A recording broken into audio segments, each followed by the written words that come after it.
આ ધબકારો શું છે? તો પહેલાં let's gate that out of the room કે ભાઈ આપણે ધબકારો શું છે?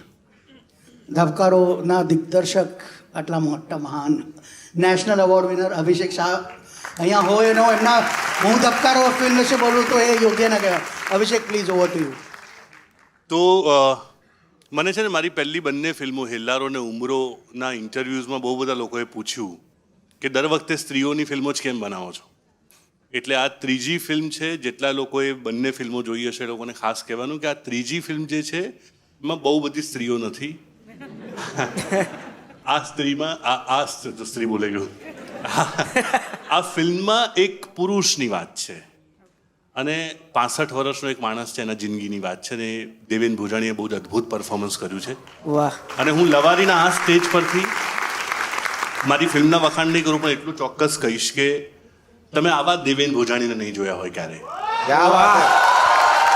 પણ અભિષેકભાઈ, પુરુષ માટે તમે ફિલ્મ બનાવી એની માટે ટાઇટલ બહુ એપ છે, ધબકારો. કારણ કે ઘરની બહાર જ ઊભા હોય ને તારે જ વધી જાય છે.